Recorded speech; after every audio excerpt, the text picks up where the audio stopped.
Você já se perguntou se os gigantes realmente existiram? Aquelas histórias de seres colossais que aparecem em mitos e lendas ao redor do mundo?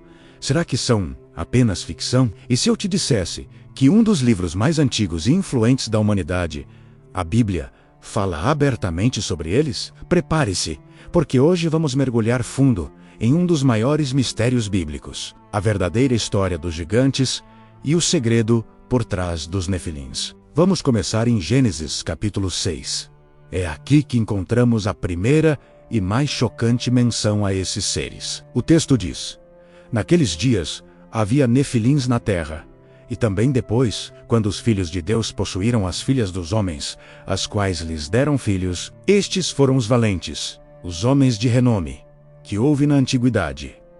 Essa passagem é curta, mas explosiva. Ela levanta duas questões cruciais. Quem eram os filhos de Deus? E quem, ou o que, eram os nefilins? Existem basicamente duas grandes interpretações para filhos de Deus. A primeira, e mais tradicional, sugere que se refere à linhagem piedosa de Sete, o terceiro filho de Adão e Eva. Nessa visão, os filhos de Deus seriam os descendentes de Sete, que começaram a se casar com as filhas dos homens, ou seja, as descendentes da linhagem ímpia de Caim. O resultado dessa união seriam homens poderosos e influentes, talvez gigantes em estatura e fama, mas não necessariamente seres sobrenaturais. Essa interpretação mantém a história dentro de um contexto puramente humano. Mas existe uma segunda interpretação, muito mais antiga e intrigante, que você encontra em textos judaicos antigos, como o livro de Enoque. Essa visão propõe que os filhos de Deus não eram homens, mas sim anjos caídos que, fascinados pela beleza das mulheres humanas, abandonaram sua morada celestial, tomaram esposas e tiveram filhos com elas. Esses filhos, um híbrido de anjo humano, seriam os nefilins. A palavra nefilim em hebraico vem da raiz nafal, que significa cair. Então, eles seriam os caídos, ou aqueles que fazem os outros cair. Imagine só, a cena: seres celestiais se unindo a mortais, gerando uma raça de gigantes super-humanos. Essa segunda interpretação explicaria por que Deus decide enviar o dilúvio. Segundo Gênesis 6, viu o Senhor que a maldade do homem se havia multiplicado na terra, e que era continuamente mau todo o desígnio do seu coração. A corrupção era total. Se os nefilins eram essa prole híbrida, sua existência representaria uma contaminação da criação de Deus, uma distorção do plano original para a humanidade. O dilúvio, então, não seria apenas um castigo pela maldade humana, mas uma cirurgia cósmica para purificar a terra e a linhagem humana, eliminando essa aberração genética e espiritual. Apenas Noé e sua família, que eram perfeitos em suas gerações, ou seja, de linhagem pura, foram salvos para recomeçar. Mas a história não termina aí. A Bíblia diz que os nefilins existiam naqueles dias, e também depois. Como assim depois? Se o dilúvio eliminou a todos, como eles poderiam ter retornado? Aqui, as teorias se multiplicam. Alguns acreditam que o mesmo evento, a queda de outros anjos, pode ter acontecido novamente após o dilúvio, em uma escala menor. Outros sugerem que talvez o gene gigante tenha sido transmitido de alguma forma através de uma das noras de Noé. Independentemente de como, a verdade é que os gigantes reaparecem na narrativa bíblica, especialmente após os israelitas saírem do Egito e se prepararem para entrar na terra prometida, Canaã. Vamos para o livro de Números, capítulo 13. Moisés envia 12 espiões para reconhecer a terra. 10 deles voltam apavorados. Eles relatam: também vimos ali gigantes, filhos de Anak, descendentes dos gigantes, e éramos, aos nossos próprios olhos, como gafanhotos, e assim também éramos aos seus olhos.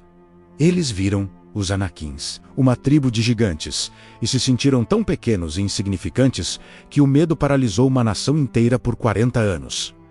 Esses não eram gigantes genéricos. A Bíblia dá nomes e detalhes. Além dos Anaquins, encontramos os Refaíns e os Emins. O famoso rei Og de Bazã é descrito como um dos últimos Refaíns. Em Deuteronômio 3 lemos sobre sua cama, ou talvez seu sarcófago, que era feita de ferro e media cerca de 4 metros de comprimento por quase 2 de largura. Pense no tamanho de um homem que precisaria de uma cama dessas. E claro, não podemos falar de gigantes sem mencionar o mais famoso de todos, Golias. A história de Davi e Golias, em 1 Samuel 17, é épica. Golias não era apenas um homem alto. A descrição é precisa. Sua altura era de 6 côvados e 1 palmo, o que dá algo em torno de 2,9 metros. Sua armadura de bronze pesava cerca de 57 quilos, e a ponta de ferro de sua lança pesava mais de 7 quilos. Ele não era um soldado comum, era uma verdadeira máquina de guerra, um campeão filisteu que desafiava o exército de Israel por 40 dias. A vitória do jovem pastor Davi sobre esse colosso não foi apenas uma vitória militar, foi um ato de fé, que provou que a força de Deus é maior do que qualquer gigante, literal ou figurativo, que possamos enfrentar. Então, o que podemos concluir de tudo isso? A Bíblia apresenta os gigantes não como criaturas míticas, mas como parte real da história da humanidade, desde os misteriosos Nefilins, antes do dilúvio, fruto de uma união proibida que corrompeu a terra, até os guerreiros gigantes como Og e Golias, que os israelitas tiveram que enfrentar para conquistar sua terra. A existência desses gigantes serve a um propósito teológico profundo. Eles representam o caos, a rebelião e a força bruta que se opõe à ordem e à vontade de Deus.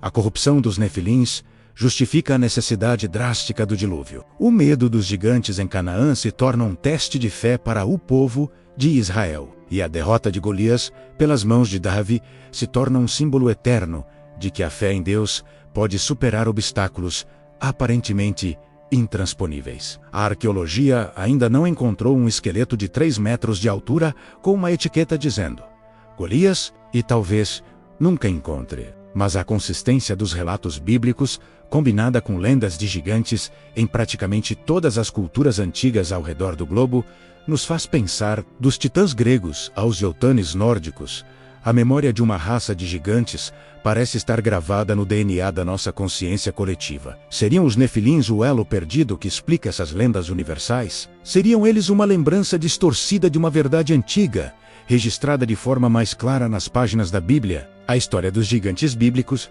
nos desafia a olhar para o passado com novos olhos. Ela nos lembra que o mundo antigo pode ter sido muito mais estranho, perigoso e maravilhoso do que imaginamos. É uma saga sobre anjos caídos, guerreiros colossais e a luta contínua entre a ordem divina e as forças do caos. Um segredo que, por milênios, esteve escondido à vista de todos. Obrigado por me acompanhar nesta jornada incrível pelos segredos da Bíblia. Se você gostou deste vídeo e quer desvendar mais mistérios como este, não se esqueça de deixar o seu like, se inscrever no canal e ativar o sininho para não perder os próximos episódios.